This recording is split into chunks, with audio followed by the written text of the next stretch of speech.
groot voorreg net vanmôre om ons stemme te verhef, die naam van ons God op te lig en dan bid en te prys, want as niemand anders ter nawe nie. En dankie vanmôre, Here, dat ons kan sê en kan bely dat ons niks sonder U kan doen nie. Ons het U nodig elke sekond van die dag in ons lewe. Want ons dag begin met ons 'n pad saam met U stap, Here, want U is die wat ons rigting aandui. Here, U is die een wat ons beskerm, U is die een wat by ons staan en selfs gesond hou. Dankie vanmôre dat ons U kan aanbid en die naam kan oplig en prys. Dat almal daar buite kan hoor dat ons Jesus Christus leef, hy's 'n werklikheid. Hy bestaan en daarom dank en prys en loof ons U vanmôre daarvoor in Jesus naam. Dankie vir die kosbare woord, Here, wat ons uit kan eet vanmôre en kan delf, en dankie dat U vir ons vanmôre die woord breek, dat ons gevoed sal word, dat wanneer ons uitstap vanmôre ons versadig sal wees, dat ons uit dit wat ons ontvang het vanmôre vir ander mense ook kan bedien, dat hulle kan sê dat dit wat Jesus vir my gedoen het, kan my Jesus ook vir jou doen. Dankie vanmôre vir die geleentheid en die voorreg om stil te kan sit en luister na die woord van die Here, en dat U naam daardeur verheerlik word in Jesus naam. Kom vanmôre bind die dief wat kom om te steel, te slag en te verwoes. Breek seil vas in oor die vergadering, stel dit kragteloos. Dryf dit uit, stuur dit terug na waterlose plekke waar dit vandaan kom in Jesus naam. En Here, ons spreek elke versterking seil vas, sny elke leyline, geestesband, verkeerde sontuis af, en oor die kerk stel dit kragteloos en dryf dit uit in Jesus Christus se naam. Want dankie vanmôre, Here, as dit Here kan toemaak, en self met die bloed van Jesus Christus. En toelaat dat die Gees van God beweeg vanmôre. Breek die woord vir ons. So Heilige Gees, en verlig dit in ons harte. Is dit my naam, U naam daardeur vir julle word, en ek bid dit in die wonderlike naam van ons Here Jesus Christus. En ons dank en ons prys en ons loof U daarvoor in Jesus naam. Na die kinders van die Here sê, Amen. Ons gaan aan met ons reeks wat ons nou wat ek oor bedien het voor hierdie feestydperk, waar ons gepraat het oor die hemel en die hel en al die ander boodskapies. En ons gaan vanmôre stil staan by die volgende gedeelte uit in die reeks uit, en my titel van my boodskap is Hy kom weer. Nou as die Here my spaar en ek voel gelei, sal ek die Sondag wat kom gaan ek praat oor die huwelik. Die bruilofsmaal en die huwelik. So, ons sal kyk hoe lyk dit, maar dink maar daaroor, en kyk bietjie en slaan na, wat het Jesus gesê rondom dit. Ons gaan saam lees in die tweede boek van Tessalonisense, hoofstuk 2, in die eerste 6 verse. Hoofstuk 2, eerste 6 verse. Kom ons lees, kyk op die skerm vanmôre. Paulus aan die woord, hy skryf, hy sê, maar ons vra julle broeders, met die oog op die wederkoms van ons Here Jesus Christus, en ons vereniging met Hom, om nie gou julle verstand te verloor of verskrik te word nie, deur gees of deur woord of deur brief van ons afkomstig sou wees, asof die dag van Christus al daar is. Laat niemand julle op enige manier mislei nie. Want eers moet die afval kom en die mens van sondig openbaar word, die seun van die verderf, die teenstanders wat hom verhef oor al wat God genoem word, om voorwerp van aanbidding is, sodat hy in die tempel van God, en as God sal sit en voorgee dat hy God is. Onthou julle nie, dat ek dit altyd vir julle gesê het, toe ek nog by julle was nie. En nou, julle weet, wat hom teenhou of teenstaan, sodat hy op sy tyd geopenbaar kan word. Wil jy sê amen op die skrif vanmôre? Amen. Baie interessante gedeelte, baie interessant. Nou ek wil ter inleiding iets pragtigs vir jou lees wat ek gekry het, dit is my baie mooi, so ingewerk in die boodskap, en ter inleiding het ek neergeskryf dat deur die noukeurige hande van 'n tentmaker, Paulus nou net, deur die noukeurige hande van 'n tentmaker geweef, versier die tweede boek, of die tweede boek van Tessalonisense, die Nuwe Testament soos 'n literaire muurrangsel, ek gaan dit weer lees, deur die noukeurige hande van 'n tentmaker geweef, versier die tweede boek van Tessalonisense, die Nuwe Testament, soos 'n literaire muurrangsel. En vanuit 'n aardse perspektief sien ons die gelowiges wat lei in hoofstuk 1 van hierdie boek, word geskik in hulle gemoedsrus in hoofstuk 2 en verslap in hulle verantwoordelikhede in hoofstuk 3. Dis nou van die tweede boek van Tessalonisense. Aan die agterkant van die muurrangsel lyk dit soos 'n warboel van donker te mekaar losdrade.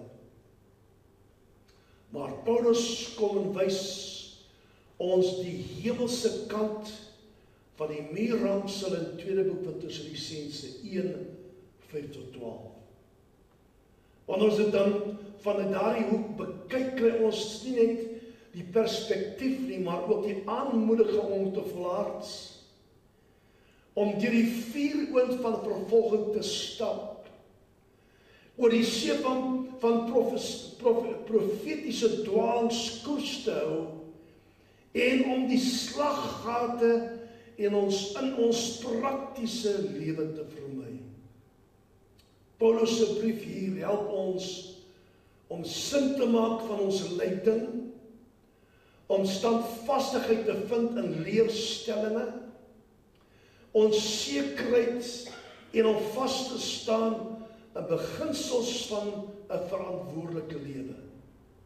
Skynbaar, of deur openbaar wat iemand beweer het, hy het ontvang, of deur 'n preek waarna hy geluister het, of deur 'n valse dokument wat dan bewering deur Paulus was, sê hulle, het daar 'n gerug in hierdie kerk begin, in die kerk van Tessalonisense, versprei dat die dag van die Here reeds aangebreek het. En dit het 'n verwarring veroorsaak. Wat die mense daar gesê het in die eerste brief van Tessalonisense, die tweede boek, eerste hoofstuk, en dan sê hulle daar, ons het die wegraping gemis. Hierdie vals boodskap het twee uiterste reaksies veroorsaak. Sommige was geskik en ontstel, 2 Tessalonisense 2:2.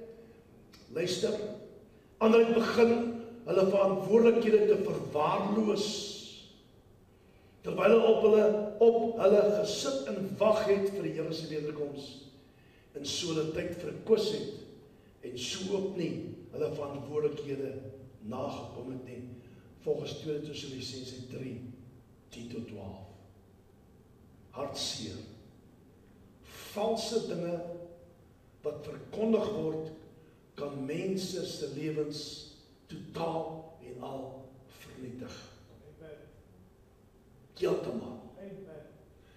Daarom sê pastoor, is belangrik om dit waarna jy luister, wat mense vir jou oordra, dit te toets met die woord van die Here.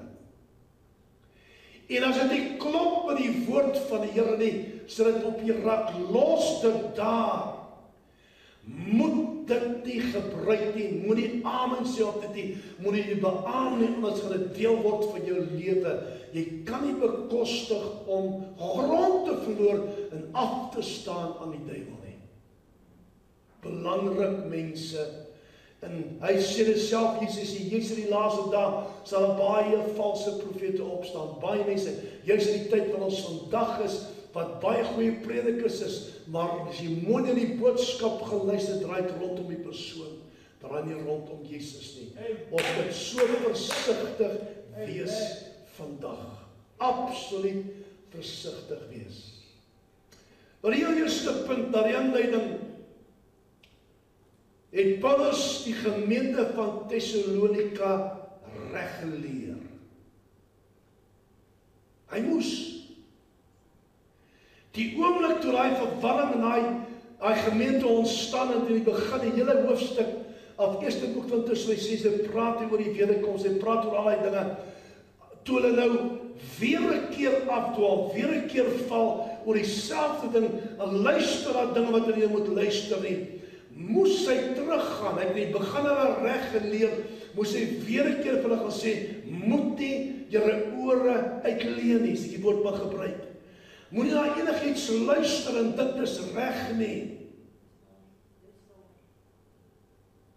Hy het hulle reg geleer deur hulle die waarheid te vertel, dat dit my skok, dat hulle te voorberei is, hoeveel van die predikers wat agter die platform staan, die pulpit staan, verkondig aan hulle gemeente die waarheid.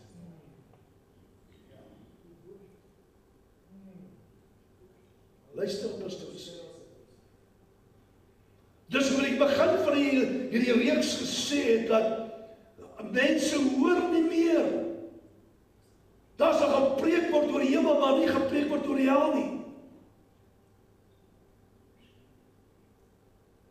Want hy wil nie die mense met pad, hulle wil nie die mense met hoor en pad vat nie. Hulle wil nie hoor, dit is goed as hy so leef, is goed as hy so aangaan, is goed as hy persoon dit doen en dit doen en dit doen, maar die waarheid word nie verkondig en elkeen van ons as predikers gaan voor die Here in die dag staan en rekenskap gee vir elke skaapie wat in die kerk was en ek die waarheid verkondig, anders nie. Amen. Hoe kan ek dit wegsteek? Hulle skram weg van die waarheid, die predikers vernaam, as ek kom by die Bybelse profeseë. Dis uit in die boek van Daniël, die laaste boek in die Bybel, ook Openbaring. Hulle sê, is 'n moeilike boek om te lees, 'n moeilike boek om te verstaan. En as daar veel meningsverskille is, baie keer hulle antwoords.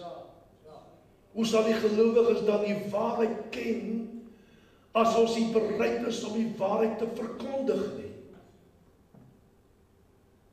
Hoe gaan julle weet wat het verkeerd is, ek nie vir julle sê wat reg en verkeerd is nie? Hoe gaan julle weet, daar is 'n hemel en hel, as ek julle vertel, daar is 'n hemel en 'n hel nie? Want baie leef jy op die aarde asof hulle die hemel gemaak, min weet hulle, daar sekere voorwaardes daaraan verbonde vir die bereid poort te kan instap. Maar dit word nie vertel nie, word nie verkondig nie. Mense kan maar aangaan met hulle lewe soos hulle wil. En dis hoekom Paulus kom, en hy praat met hulle die waarheid, hy leer hulle die waarheid, en sê mense, moet nie julle ore uitleen nie.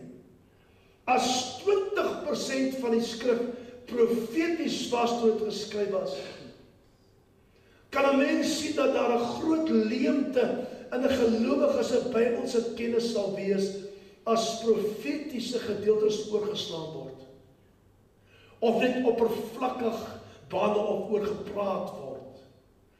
Dit was nie apostel Paulus se benadering nie. Hy het immers geskryf in 2 Tessalonisense 2 vers 5, onthou julle nie dat ek toe by julle was, julle hierdie dinge vertel het nie.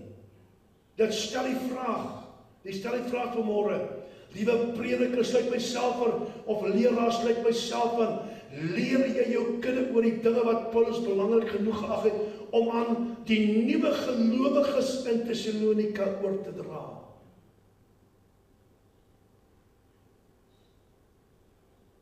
Ek moes hulle die waarheid vertel, want verwarring het geheers in die gemeente. En dit het reeds al verduidelik in die eerste Tessalonisense 4:13 tot 18 oor die wederkoms en op die wegraping en oor die dag van die Here.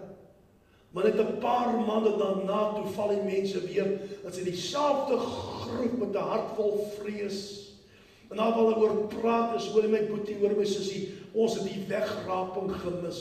Wat doen ons nou? Ons het die wegraping gemis. En meer as ons die wegraping gemis, so meer word hulle aangepoor dat het wel reg is. En hulle het gedink dat hulle die wegraping gemis het en dat hulle nou leef, luister mooi, in die dag van die Here, op die dag van Christus, ons by uitkom, nou ons gaan daaroor praat bietjie, en wie hulle vertel wat het is, waar hy wil praat.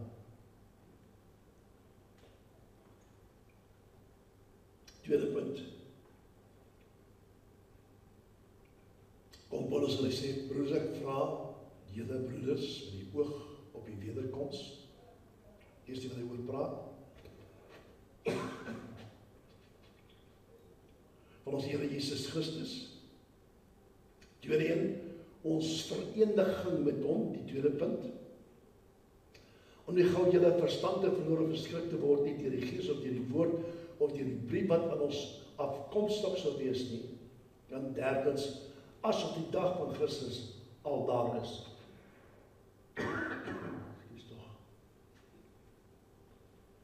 Paulus neem 3 gebeurtenisse,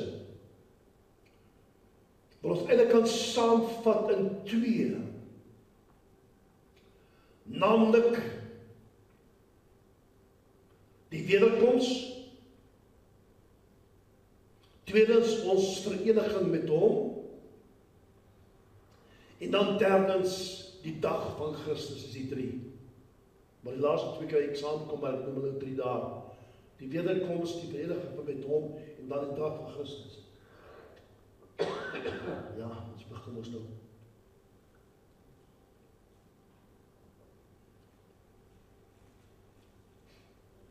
Kom ek weer verduidelik, verdra my so bietjie as ek blaf. Nou, Paulus het duidelik geskryf oor die wederkoms van Jesus, maar die bewoording hier impliseer 'n verskil tussen die koms, luister mooi, koms, en ons versameling, of ons vereniging met hom, wat hy skryf daar in die versie, nee. Ek gaan lees dit daar weer 'n keer. Dat hy sterk daarop dat daar twee komste van Jesus is. Kan jy weer sê? Dat hy sterk daarop dat daar in wese 2 komste van Jesus is. Luister mooi wat pastoor sê vanmôre. Ek gaan dit stadig lees. Een koms is vir sy kerk.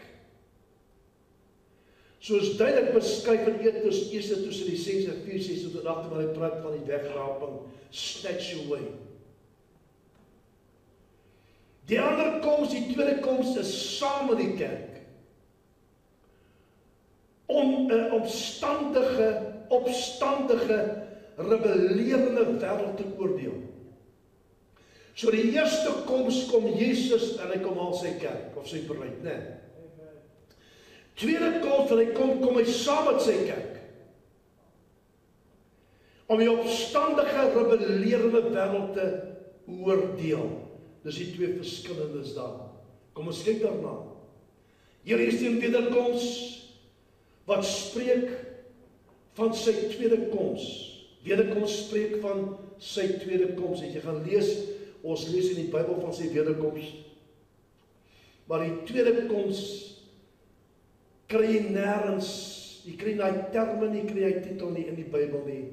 Dat het ergens in, ek weet nie of sy iemand het genoem, wat gepraat het van die tweede koms, wat eintlik praat van die wegraping, of sy koms, by sy koms, ons sê sy wegraping, dis waar Jesus saam met sy kerk weer gaan kom, is in die tweede koms, nie weer gekom nie, maar die tweede ene, kom hy saam met sy kerk, is die wederkoms, is waar hy die wegraping geplaas het. En ek weet daar, kyk raam, ek lees verkeerd, wederkoms wat spreek van sy tweede koms, wat eintlik ook nie 'n Bybelse titel of term is nie, dis waar Jesus skies tog saam met sy kerk weer 'n keer gaan kom, volgens Openbaring 19:11-16. Dis wat hy daarvan praat, van sy tweede koms. Wederkoms praat ons dan van die wegraping. Kom ons kyk weer daar. So wederkoms weer 'n keer kom, is sy tweede koms, wat eintlik ook nie 'n Bybelse term is nie. Dis waar Jesus saam met sy kerk weer gaan kom, Openbaring 19:11 tot 16. Dan kom hy, ons kan alweer praat, ek weet op die wegraap, praat ook van die wederkoms, maar luister wat pastoor Jesus sê. Die twee ander woordjie wat hulle gebruik, of sinsnede wat hy gebruik daar is, ons vereniging met hom. Want in die sin daar wat Paulus geskryf het, praat hy van wederkoms, is die tweede koms, en ons vereniging met ons spreek van die wegraping. Ok, so kom ek krijg ek die mekaar geraak nou, dan kom ek sê dit nou weer 'n keer. So die wederkoms wat ons al van praat, is eintlik die tweede koms. Die tweede koms en die wegraping is dit dieselfde nie. Dis verskillend. Die wederkoms wat ons praat van die wederkoms waar Jesus weer gekom saam sy kerk in die hoe lank, miskien na die millennium, ek weet nie presies wat dit na die millennium te weer gaan kom, want hy gaan kom saam met sy kerk, maar die wegraping is wanneer hy gaan kom hier om sy kerk te gemaak, is dit wat heel eers te gebeur. En Paulus doen met ons vereniging met hom. Dat ek 'n bietjie genaslaan werk doen daar. En gaan kyk, dit spreek van die wegraping. Ons vereniging met hom spreek van die wegraping. In die Grieks beteken dit caught up.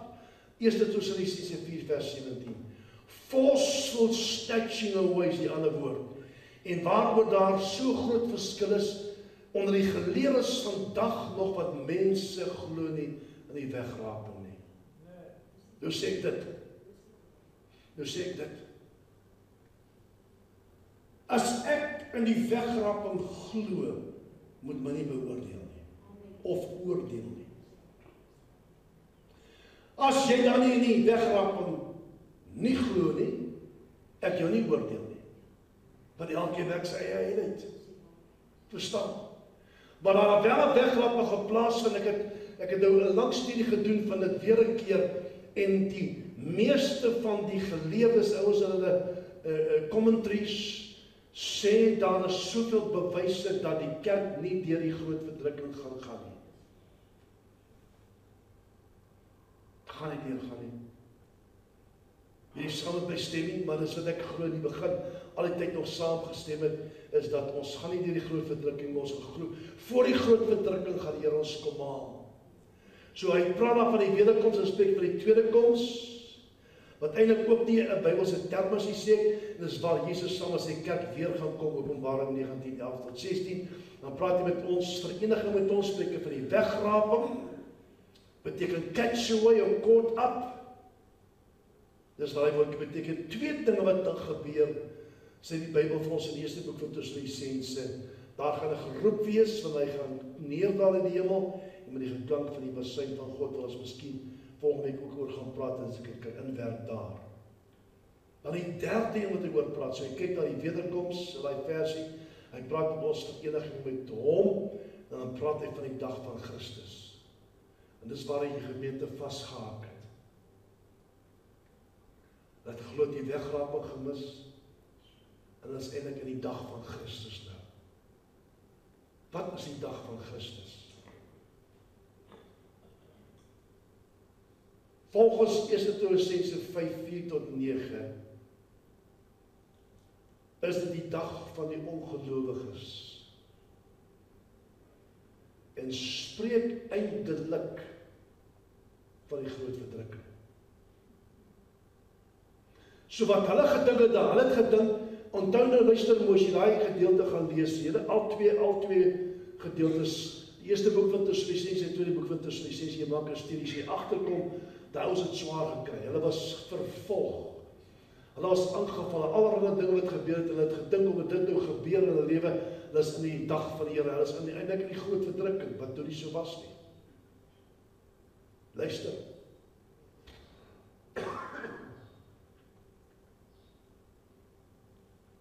Hulle glo in daai tyd, wie is die druk en vervolgens wat hulle pad langs gekom het. En Paulus sê vir hulle, dit is onmoontlik, luister wat hy sê, dit is onmoontlik dat jy in daardie tyd is, want dit is wat eers moet plaasvind voordat daardie tyd kan begin. En hy noem vir hulle wat eers moet kom voordat die koms van die Here kan aanbreek.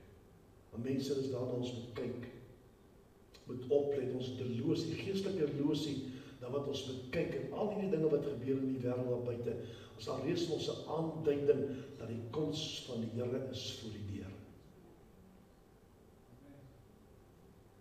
Luister. Hy sê die heel eerste ding wat moet plaasvind is die afval moet kom. Dus dit skryf in die woord.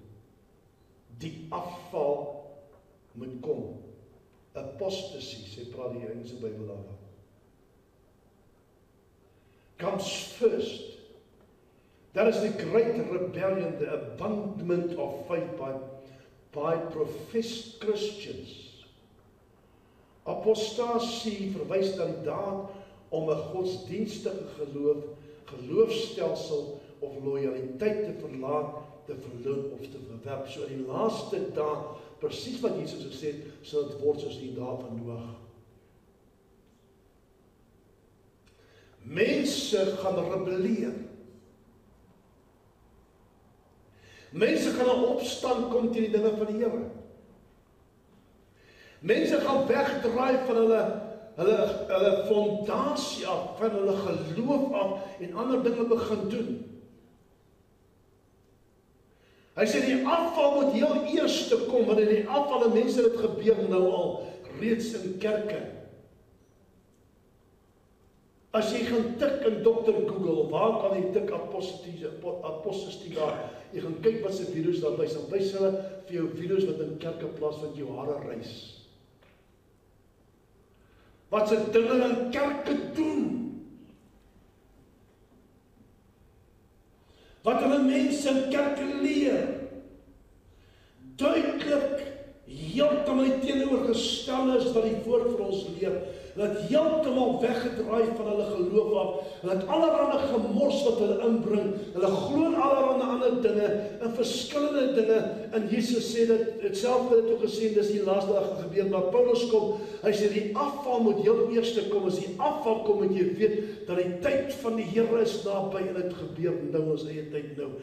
Reg oor die wêreld, praat nie van ons land nie, reg oor die wêreld. Wat jy gesien, jy laat ou petrol drink. Hoe ook daar petrol drink.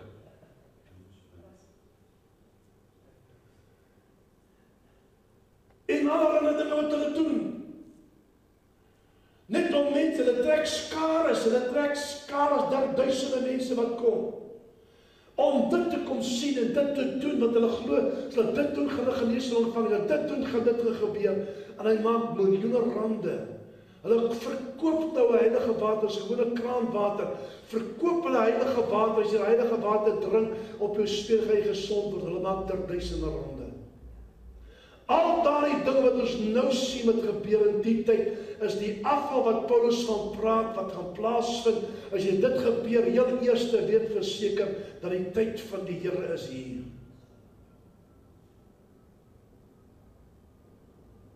Dit impliseer dikwels 'n doelbewuste en openbare afwyking van iemand se voorheen gehaltige oortuigings. Veral in die geestelike godsdienstige konteks, en dit lei na die volgende gebeurtenisse. Naamlik die openbaring van die Antichrist word hy genoem. Hy word genoem, die Paulus noem die mens van sonde. Lees bietjie verder daar. Hy word genoem die mens van sonde of die seun van verderf. So eers kom hy afval, maar hy maak sy pad. Hy kap vir hom 'n pres oop deur dit. Hy maak 'n pad oop in die kerke vir hom. Want in die afval wat Paulus wil praat, sien die wêreld is al lank al verby dit. Hy praat oor afval in die kerke. Afval in die huis van die Here, afval, oortes afval. Dinge wat daar gebeur, as dit gebeur, dat hy pad oop vorentoe die Antichrist, kan hy doen wat hy wil en maak soos hy wil. Dit maak 'n pad vir hom oop. Mens van sonde of die seun van verderf. Paulus noem ook die teenstander wat hom verhef bo al wat God genoem word, sodat hy in die tempel van God as Gog sal sit en voorgee dat hy God is. In die tempel van God as God sal sit en Gog, maak nie saak nie, sal sit en voorgee dat hy God is. die seun van verderf, die teenstander wat opgered boek aan God. Dis waar hy van praat, ons weet wie dit is. Die menslike geskiedenis in ons land en reg oor die wêreld en selfs in die kerk vandag, ek sê dit weer, het sy deel van bose leiers gehad. Het jy ook die snaakse dinge hoor? Dit is verskriklike snaakse dinge. Nou sê ek nie almal van hulle is verkeerd nie. Maar wat die mense doen om skade te trek, wat die mense doen om daai mense se gedagtes gevange te neem, die duiwel soek nie jou gedagtes, hy het jou, om hulle daar te kry, is verskriklike dinge wat hulle doen.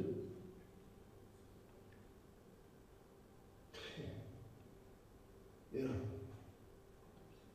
Moet jy al die dinge noem wat ek gesien het, dit was verskriklik. Luister. Deel van baie bose leiers wat ons gaan, die hele wêreld is vol van dit.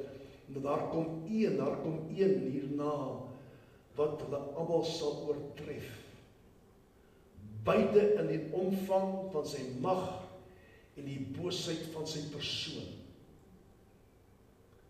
Hy sal die mees demoniese, bose en magtige man wees wat ooit op die aarde geloop het.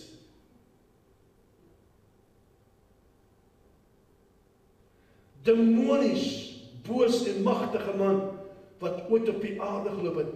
Hy is in die skrif bekend onder baie name. Hy is Gog van die land Magog. Hy is die vors van Ros. Hy is Mesek en Tubal. Jesegiel 38 vers 2. Hy is die klein hoorntjie van Daniël 7 vers, hoofstuk 7 vers 8. Hoofstuk 24, 8 en 9. Hy is die vors wat kom, volgens Daniël 9 vers 26. Hy is die koning wat doen soos hy wil, Daniël 11 vers 36. Hy is die dwaas en die waardelose herder, volgens Sagaria 11, 15 tot 17. Dan is hy ook die dier, volgens Openbaring 11 vers 7, 13 vers 1, 14 vers 9 en 19 vers 20.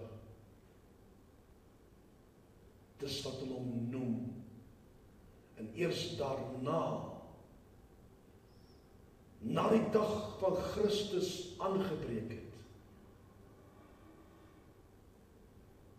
kom die oordeel. Nou mense, ek wil nie weer teruggaan, of kom ek stel dit so, ek sal miskien 'n ander raad, maar ek wil probeer na die positiewe kant nou uitbeweeg. Ons het die negatiewe dinge behandel, wat gepraat het oor wat gebeur, as jy nie dit doen nie, waarvoor die doderyke is, wat in die doderyk aangaan, waarvoor die helde is, waarvoor die hemel is, al die dinge het ek oor gepraat. En verduidelik hoekom dit daar is, dat die hel is nie vir die mens daar geplaas nie, die hel was eintlik vir Satan en sy handlangers, was hy vashou aan die dinge wat die duiwel jou bied, gaan saam met hom in die poel van vuur gewerp word, is uit die saak. Net wat die mens hier op die aarde is, sal jy wees hier na die oomblik as jy sterf. Jy kry nie vlekkies nie, jy word nie verander nie. Wat jy hier is en hoe jy hier leef, sal jy wees as jy oorgaan na die ander kant toe. Uitgemaakte saak, niemand kan dit verander nie. Niemand kan jou help. As jy sterf, is dit verby. Niemand kan jou terugbring, niemand kan jou help. Tensy die Here 'n wonderwerk doen en jou opwek in die kus uit, dat jy opstaan na die kus, is dit verby, is taboe. Is verby. En Paulus bring dit en grafeer dit op hierdie mense se harte. En sy moet nie dat die duiwel julle wegruk van die waarheid af en mense gebruik om julle uit onder hy beskerming uit weg te vat nie. Luister wat eers moet gebeur voor die dag van Christus sal aanbreek. Moet nie gevang word deur mense sit vandag. Ek het hoeveel preke al gehoor waar mense gesê dat die koms van die Here te lank al plaasgevind.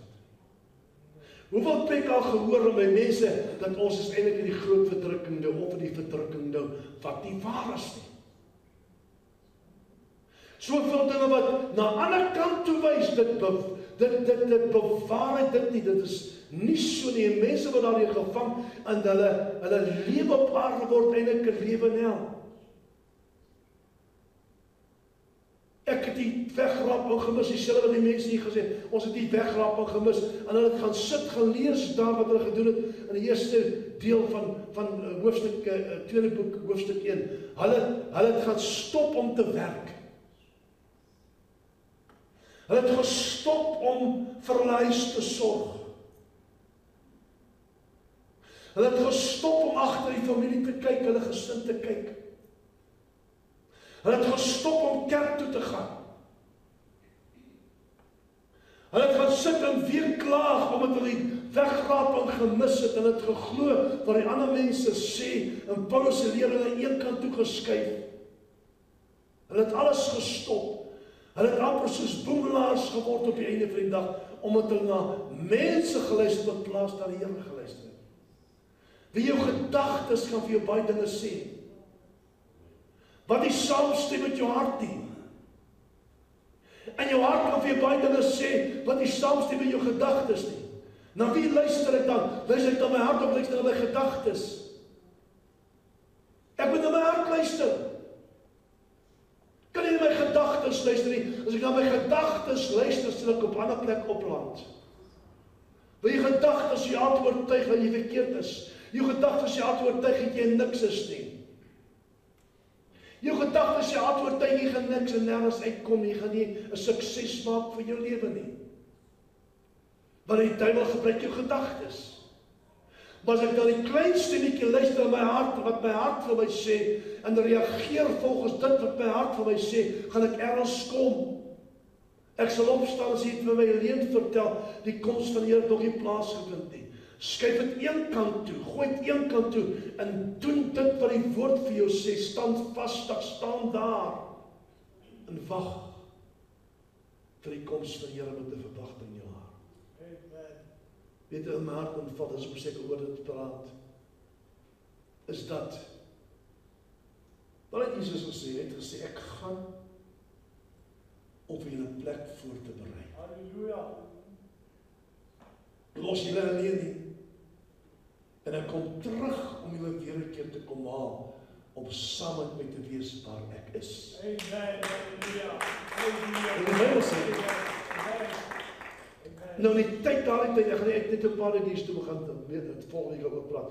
Paar dingetjies. Jy geweet dat Jesus as bruidegom het gegaan om vir ons plek voor te berei vir die bruid. Dis presies wat in die tyd gebeur, in Jesus se tyd gebeur, is dat die bruidegom, wanneer hy nou die hand gevra het en aanvaar het, jy geweet dat het 2 verlovings gehad ook. Daar was 2 verlovings gewees, ek gaan daaroor praat ook. 2 verlovings. Dan ons verloof is ons verloop, ek gee ring vir die man terug, my vrou, jy sê, wat ek loop. Ek sê, my verloof aan jou nie. Maar daai tyd as jy verloof was, moes jy skei, moes jy 'n brief kry, om van jou man of vrou te skei.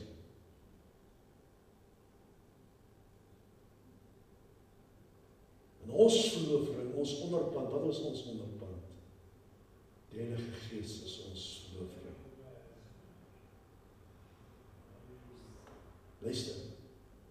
So die bruid het in die tyd gegaan, die bruidegom het in die tyd gegaan, die plek voor te berei vir die bruid by sy pa se huis, hoor. Jesus het gegaan na sy pa se woning toe, vir ons plek voor te berei. En as die plek klaar is, sal hy terugkom, maar hy kan alleen terugkom, wanneer die pa vir hom sê, dis nou tyd om jou bruid te gaan haal.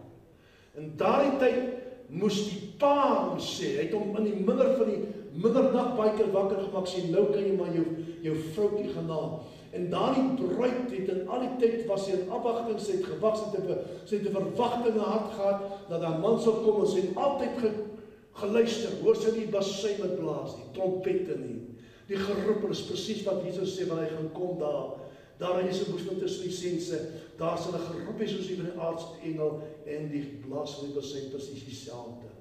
Dis wanneer ons luister, dan weet ons dat Jesus is op pad om sy bruid te kom haal. Dink jy, die bruid daai tyd was gereed, hoor. Sy was gereed, sy het geweet, enige tyd kan dit gebeur, en sy het die verwagting in haar hart gehad, en kort geluister as, sy nie miskien 'n ooglykie oor van 'n beel of 'n trompet of 'n blaasding. En die geroep was die groot ding geweest, die geroep gepaard met dit was 'n bewys dat jou bruidegom is op pad om jou te kom haal. Mensdom. Dit gaan wonderlik wees. Ons gaan volgende week daaroor gesels, maar net om dit bietjie af te sluit en dit te noem, is dat daar was 2 verlovings, en as jy dan van jou man wil skei, van jou vrou wil skei, moet jy 'n skeibrief ontvang, aanhalingstekens. Jy kon nie net geloop het nie, kon net jou ring daar neergegooi het nie, jy moes 'n skeibrief kry, voordat jy by haar kon loop, of sy by jou kon loop. Dit was wet daardie tyd. Nou, met 'n vraagie. Josef en Maria was verloof, want dit was die eerste verloving of tweede verloving gewees.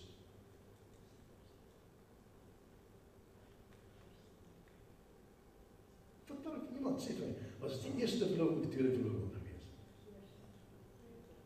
Tweede verloving. Baie interessante dinge. All truth is parallel. Wil ons daai kry, wys ons vandag wat die Here doen vir ons gereedheid te kry om ons te kom haal. So mag hierdie kort boodskap vanmôre in die harte sien. Prys die Here daarop. Dankie vir die woord. Dat ons gereed sal wees wanneer daai dag sal aanbreek, dat ons met 'n hart vol verwagting sal rondloop en uitkyk en luister. Hoor ons nie miskien die basyn of die geroep nie, net soos die bruid dit ook in die werklike lewe ook doen, Here. Dankie vanmôre dat die woord ingang gevind het, en dankie vanmôre dat die woord ook sal vrug voortbring tot eer en verheerliking vir U naam. Ons prys en ons loof, ons dankie daarvoor in Jesus Christus se naam. Dankie Here, U is goed vir ons. Nou wil ons kon sê, ons kyk uit vir daardie groot wonderlike dag. Ons is nog hier gaan wees, Here, of ons voor die tyd gaan kom haal, of ons nog gaan hier wees as die basyn geblaas. Dankie dat U ons aanmoedig en bemoedig, dat daar wel so 'n dag sal aanbreek wanneer Here sy bruid gaan kom haal. Ons dank en ons prys en ons loof U daarvoor in Jesus naam. En al die kinders van Here sê, amen.